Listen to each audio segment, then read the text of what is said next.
സുവർസാറാണ്.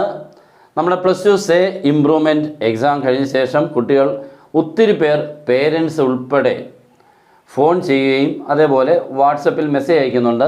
അവരുടെ അടുത്ത പണി മീൻസ് അടുത്ത വർഷം എഴുതുമെന്നുള്ളതേ ഉള്ളൂ. അപ്പം അതിനൊത്തിരി സംശയങ്ങളുണ്ട്. അത് അവരുടെ കുറ്റമേ അല്ല. കാരണം ഇനി ഇതിനെ എങ്ങനെ പാസ്സാക്കി എടുക്കാം എന്നുള്ള ഒരു രീതി വെച്ചുകൊണ്ട് അവർക്ക് എവിടുന്നെങ്കിലും അവർക്ക് ഉദ്ദേശിക്കുന്ന പോലെ അല്ലെങ്കിൽ അവർക്ക് സമാധാനമുള്ള പോലെയുള്ള ഒരു റിപ്ലൈ കിട്ടാൻ വേണ്ടിയും അതുപോലെ എന്താണ് കൃത്യമായിട്ട് ചെയ്യേണ്ടതെന്നുള്ളതിനെക്കുറിച്ചും ഒക്കെ അറിയാൻ വേണ്ടിയാണ്. അപ്പോൾ പലർക്കും ഇതിനെക്കുറിച്ച് നമുക്ക് സബ്ജക്റ്റിൻ്റെ ബുദ്ധിമുട്ടുകളോ സബ്ജക്ട്സ് എങ്ങനെയാണ് പഠിച്ച് പാസ്സാവേണ്ടതിനോ അതിനെക്കുറിച്ചൊന്നും അങ്ങനെ ധാരണ അവർക്ക് എന്തായാലും ഉണ്ടാകത്തുമില്ല. എന്തായാലും പാസ്സാവണം, അത് സത്യമാണ്.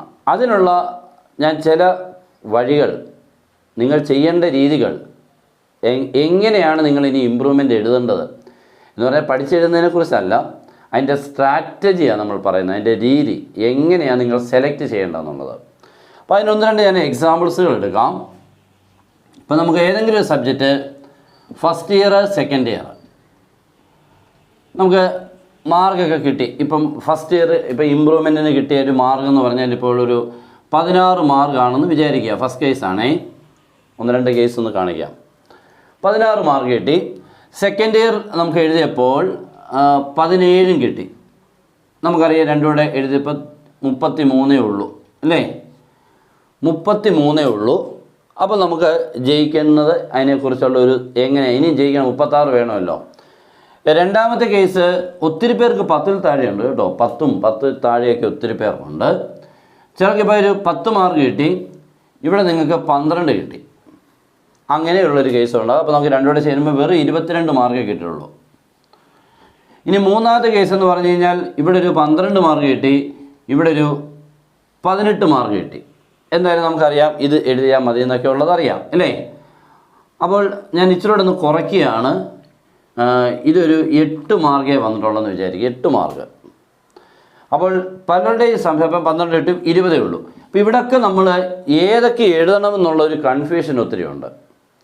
ഇനി അതിലും മാർക്ക് ഞാൻ ഒത്തിരി പേരുടെ കണ്ടായിരുന്നു, അങ്ങനെ 7ഉം 10ഉമായിട്ടൊക്കെ വെറും 7 10 അങ്ങനെ 17 മാർക്ക്, ഇങ്ങനെയൊക്കെ ഒത്തിരി പേരുടെ എനിക്ക് അയച്ചു തന്നതിലുണ്ട്. അപ്പോൾ ഇവിടെ നമുക്ക് ചെയ്യാൻ പറ്റുന്നത്, ചിലർ പറയുന്നത് ഇപ്പോൾ നമ്മൾ ആരുടെയെങ്കിലുമൊക്കെ ചോദിക്കുമല്ലോ, ഇപ്പോൾ അഭിപ്രായങ്ങൾ ചോദിക്കുമ്പോൾ അവർ പറയും ഏതെങ്കിലും ഒന്ന് നന്നായിട്ടങ്ങ് പഠിച്ച് നല്ല മാർക്ക് വാങ്ങിച്ചാൽ മതി, ഡബിൾ പാസ്സൊക്കെ കിട്ടുന്നെങ്കിൽ. അങ്ങനെ നമ്മളൊരു കാര്യം ഓർക്കുക, ഒരു സബ്ജക്റ്റിൽ നിന്ന് നമുക്ക് ഒരു പരിധി വരെ ഈ കുട്ടികൾക്ക് മാർക്ക് വാങ്ങാൻ പറ്റുള്ളൂ. എന്ന് പറഞ്ഞാൽ ഇപ്പോൾ ഒരു വർഷം ഉണ്ടെങ്കിലും നമുക്ക് അത്രയും ഇരുന്നങ്ങനെ പഠിക്കുന്നൊന്നുമില്ല. എന്തായാലും ഒരു പരിധി കൊടുക്കെ പഠിക്കും. എന്നാലും നമുക്ക് ഇപ്പം ഭയങ്കര ചൂടൊക്കെയാണ്, കുറച്ച് കഴിയുമ്പോൾ ഇതൊക്കെ അങ്ങ് തണുത്ത് ഐസ് കട്ട പോലെ ആവും. പിന്നെ എക്സാം ഉണ്ടോ എന്ന് ചോദിക്കുമ്പോൾ ഉണ്ടോ, ഏത് എക്സാമാണ് എന്നൊക്കെ നമ്മൾ ചോദിക്കും. അത്രയ്ക്ക് അങ്ങ് പരിചയമില്ലാത്ത പോലെ ആവുന്നൊരു സ്റ്റേജ് ഉണ്ടാവാം, ഒരിക്കലും ഉണ്ടാവില്ല, ഞാൻ പറഞ്ഞതേ ഉള്ളൂ. അപ്പോൾ നിങ്ങൾ എഴുതുമ്പോൾ ഇപ്പോൾ ഈ സിറ്റുവേഷനിലാണെങ്കിൽ നിങ്ങൾക്ക് വേണമെങ്കിൽ ഒരെണ്ണം എഴുതിയാൽ മതി, ഏതെങ്കിലും ഒരെണ്ണത്തിൽ നിന്ന് തന്നെ നിങ്ങൾക്ക് മാനേജ് ചെയ്യാം. ഇപ്പോൾ 16 അവിടെ കിടന്നോട്ട് ഇവനെ സെക്കൻഡ് ഇയറിനെ അങ്ങോട്ട് കൂട്ടിയെടുത്ത് ഇവിടെ 16 വേണ്ടത്, 16 ഉണ്ടായിരുന്നു, ഇവിടെ 2 മാർക്കിൻ്റെ കുറവുണ്ടായിരുന്നു, ഇവിടെ 1 മാർക്കിൻ്റെ കുറവുണ്ടായിരുന്നില്ലേ. എന്ന് പറഞ്ഞാൽ 2 മാർക്കൂടെ ഉണ്ടെങ്കിൽ ഇവിടെ ജയിക്കും, ഇവിടെ 1 മാർക്ക് ഉണ്ടെങ്കിൽ ജയിക്കും. അപ്പോൾ നമുക്ക് ടോട്ടലി അപ്പോൾ നോക്കിക്കാൻ 36 വേണ്ടത് 33 ഉള്ളൂ. ഒരു 3 മാർക്ക് കൂടെ ഉണ്ടായിരുന്നെങ്കിൽ നമുക്ക് പറ്റുമായിരുന്നു. അപ്പോൾ ഈ 17 എന്നൊരു 3 മാർക്കുടെ ചേർത്ത് ഒരു 20 ആക്കിയാൽ മതി എന്നർത്ഥം. ഓക്കെ, അപ്പോൾ സെക്കൻഡ് ഇയർ മാത്രം എഴുതിയാൽ മതി. ഈ കേസിൽ സെക്കൻഡ് ഇയർ മാത്രം മതി, ഫസ്റ്റ് ഇയർ വിട്ടേരാം. ഇനി ഈ കേസ് വരുമ്പോൾ നോക്കിക്കേ, ചില പറയും 10 12, ഇവിടെ നമ്മൾ വിചാരിക്കും 12 അങ്ങ് നല്ല പോലെ നമുക്ക് എഴുതി വേണമെങ്കിൽ ജയിക്കാം, ഇച്ചിരി കൂട്ടി. കാരണം 22 മാർക്കേ ഉള്ളൂ, നമുക്ക് ഇനിയും 14 മാർക്ക് വേണം. എന്ന് പറഞ്ഞാൽ നമുക്കിനിയും അപ്പോൾ ഇവനെ അങ്ങ് വിട്ടേരാം. അപ്പോൾ +2 മാത്രമേ ഒരാൾ എഴുതുന്നുള്ളൂ എന്ന് വിചാരിക്കുക, +2 മാത്രം എഴുതുക എന്ന് പറഞ്ഞാൽ നമുക്ക് 26 മാർക്ക് ഇനിയും വേണം. +2 മാത്രം, കാരണം 10 ഉള്ളൂ ഫസ്റ്റ് ഇയറിൽ, 26 ഉണ്ടെങ്കിലേ നമുക്ക് 36 ആവത്തുള്ളൂ അല്ലേ. അപ്പോൾ ഈ 26 സെക്കൻഡ് ഇയറിൽ നിന്ന് തന്നെ കിട്ടുക എന്ന് പറഞ്ഞാൽ എളുപ്പമല്ലെന്നല്ല, പക്ഷെ ചിലപ്പോൾ കിട്ടിയില്ല എന്ന് വരാം. ഈ സമയത്ത് നിങ്ങൾ ചെയ്യേണ്ടത്, അവിടെയാണ് ഞാൻ പറയാൻ പോകുന്നത്, നിങ്ങൾ ഈ സബ്ജക്റ്റും ഫസ്റ്റ് ഇയറും ഇമ്പ്രൂവ് ചെയ്യുക, സെക്കൻഡ് ഇയറും ഇമ്പ്രൂവ് ചെയ്യുക, അതായിരിക്കും നല്ലത്. ഇങ്ങനെ ഫസ്റ്റ് ഇയർ ഇമ്പ്രൂവ് ചെയ്ത് നിങ്ങളൊരു 20 ആക്കിയാൽ മതി. എന്ന് പറഞ്ഞാൽ ഒത്തിരി പഠിക്കാതെ 20 എന്നാൽ 20 കറക്റ്റാക്കാൻ വേണ്ടി ഒരു 30 മാർക്കിന് പഠിച്ചാൽ 20 എത്തും. ഇവിടെയും ഈ 14 കൂട്ടി ഒരു 20 എത്തിക്കാൻ ഒരു ബുദ്ധിമുട്ടുമില്ല. 30 മാർക്കിന് വേണ്ടി പഠിച്ചാൽ അതും കിട്ടും. അപ്പോൾ നിങ്ങൾക്ക് 20 വേണം 40 എളുപ്പം എത്തിക്കാം. ജസ്റ്റ് പാസിനേക്കാളും നല്ല മാർക്ക് ഉറപ്പിക്കാം. പക്ഷേ ഒരെണ്ണത്തിൽ നിന്ന് തന്നെ 26 വാങ്ങാൻ ശ്രമിച്ചാൽ ചിലപ്പോൾ കിട്ടിയില്ല എന്ന് വരും. അതുകൊണ്ടാണ് ഞാൻ പറഞ്ഞത് രണ്ടും പഠിച്ചാൽ മതി. രണ്ടും പഠിക്കുമ്പോൾ ഈസി. കാരണം ഒരു സബ്ജക്റ്റിൽ നിന്ന് ഒരു 30 മാർക്കിലോട്ട് കൂടി കിട്ടാൻ വളരെ ടഫാണ്. കാരണം ഒത്തിരി നമുക്ക് ഭയങ്കര ടഫായിട്ടുള്ള ടോപ്പിക്സ് പഠിച്ചെങ്കിലേ മാർക്ക് കൂടത്തുള്ളൂ. പക്ഷേ നമുക്ക് രണ്ടിടത്തുനിന്നും 20 മാർക്ക് വെച്ച് വാങ്ങാൻ ബുദ്ധിമുട്ടില്ല. കാരണം ഈസി ടോപ്പിക്സുകൾ 2 ഇയറിൽ നിന്നും സെലക്ട് ചെയ്താൽ പഠിക്കാൻ പറ്റും. ഓക്കെ, നമ്മുടെ ക്ലാസ് ഉണ്ട്, ജോയിൻ ചെയ്യാം. ഫിസിക്സ്, മാത്സ്, കെമിസ്ട്രി, +1 ഇമ്പ്രൂവ്മെൻറ്റ്, +2 എല്ലാം കിട്ടും. എല്ലാവരും നമുക്ക് മാക്സിമം ജയിപ്പിച്ച് തരുന്ന രീതിയിലൂടെയുള്ള ക്ലാസ് കിട്ടും. ജോയിൻ ചെയ്യാൻ നമ്മുടെ നമ്പർ 9846708543 കോൾ ചെയ്തോ വാട്സപ്പിൽ മെസ്സേജ് അയച്ചോ ജോയിൻ ചെയ്യാം. ഓക്കെ, കുട്ടികൾ ഒത്തിരി പേര് ജോയിൻ ചെയ്തുകൊണ്ടിരിക്കുകയാണ്. നിങ്ങൾക്കിപ്പോൾ ജോയിൻ ചെയ്താൽ ഉടൻ തന്നെ ക്ലാസ് സ്റ്റാർട്ട് ചെയ്ത് നിങ്ങൾക്ക് അടിപൊളിയായിട്ട് ഒരു സമാധാനത്തോടുകൂടി എക്സാം എഴുതി പാസ്സാക്കാൻ പറ്റും. ഓക്കെ, അപ്പോൾ അങ്ങനെ ഒരു സ്ട്രാറ്റജി ആയിരിക്കും ഇവിടെ നല്ലത്. ഇവിടെ നിങ്ങൾ നോക്കിയാൽ 12 വെട്ടുക.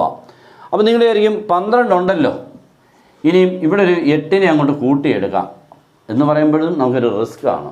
ഓക്കെ, 24 മാർക്ക് നിങ്ങൾക്ക് ഇനി സെക്കൻഡ് ഇയർ വേണം. ഈ 8 മാർക്കുള്ള ഒരാൾ 24 ആക്കാൻ പാടാം. അവിടെയൊക്കെയാണ് നമ്മൾ ശ്രദ്ധിക്കുക. നമ്മളതൊന്നും ശ്രദ്ധിക്കുന്നില്ല. 60ൽ 24 എളുപ്പമല്ലേ? 60ൽ 24 എളുപ്പമായിരുന്നെങ്കിൽ ഇപ്പോഴേ കിട്ടിയേനായിരുന്നു. ഇപ്പോൾ 8 കിട്ടുള്ളൂ. അപ്പോൾ ഈ 8നെ 24 ആക്കാന്ന് പറഞ്ഞാൽ 3 മടങ്ങ് മാർക്ക് കിട്ടും. അവൻ എന്തൊക്കെയോ കഷ്ടപ്പെട്ട് കിട്ടിയത് 8. ഇനി ഒരു കഷ്ടപ്പെട്ട് ചിലപ്പോൾ ഡബിൾ വരെ ആകത്തുള്ളൂ, ചിലപ്പോൾ 16 ആകത്തുള്ളൂ, ഇല്ലെങ്കിൽ 20 ആകത്തുള്ളൂ. 24 കിട്ടാൻ പാടാം. അന്നേരം നിങ്ങൾ എന്താ ചെയ്യേണ്ടത്? ഇവനെയും കൂടെ അങ്ങോട്ട് ഇമ്പ്രൂവ് ചെയ്ത് ഇവന് ഇത്തിരി കൂട്ടി അവന് ഇത്തിരി കൂട്ടി കഴിഞ്ഞാൽ 2 പേരുടെ കോർത്തിടങ്ങി ജയിക്കാം. ഓക്കെ, അപ്പോൾ നമുക്ക് ഇവനെ ഒരു 10, 17, 16, 18 ഒക്കെ ആക്കിയാൽ അവിടെ അത്രയും കുറച്ച് പോരെ. ഓക്കെ, ഇപ്പോൾ ഈ 12 നിന്ന് 18 ആക്കാൻ ബുദ്ധിമുട്ടല്ലേ +1 പഠിച്ച്? കാരണം ഈസി ആയിട്ടുള്ള ടോപ്പിക്സുകളെ പഠിച്ചാൽ അത് കൂട്ടാം. അപ്പോൾ ഇവനെ നമുക്ക് അപ്പോൾ ഒരാളെ വെച്ചുകൊണ്ട് മറ്റേയാളെ തന്നെ എഴുതുമ്പോൾ നമുക്ക് മറ്റവനെ ഒന്ന് കൂടുതൽ കിട്ടാൻ പാടായിരിക്കും. അപ്പോൾ 2 പേരെ ഒന്ന് പഠിച്ചു കഴിഞ്ഞാൽ നമുക്ക് 2ഉം കൂടെ ചേർത്ത് ജയിക്കാൻ പറ്റും. അതാണ് നമ്മൾ ഉദ്ദേശിച്ചത്. ഇവിടെ കണ്ടോ, ഇവിടെ നിങ്ങൾ 2ഉം എഴുതണം എന്നുള്ളത് ഉറപ്പാണ്. 2 പേർ, കാരണം 2 പേരുടെ മാർക്കുകൾ. അപ്പോൾ നിങ്ങൾ ഇവിടെയും ഇമ്പ്രൂവ് ചെയ്യണം, എഴുതാം. ഫസ്റ്റ് ഇയർ, സെക്കൻഡ് ഇയർ ഇവിടെയൊക്കെ എന്ത് ചെയ്യണം? നിങ്ങൾ ഇമ്പ്രൂവ് ചെയ്യണം. പിന്നെ ഏറ്റവും അടുത്ത് നിൽക്കുന്ന സമയങ്ങളിൽ, ജയിക്കുന്നതിന് അടുത്ത് നിൽക്കുന്ന സമയത്താണെങ്കിൽ ഒന്ന് നിങ്ങൾക്ക് വിടാം.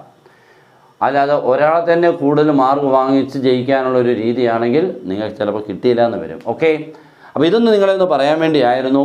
അപ്പോൾ 2ഉം ഇമ്പ്രൂവ് ചെയ്യണമെന്ന് ഞാൻ ഒരിക്കലും നിർബന്ധം പറയുന്നില്ല.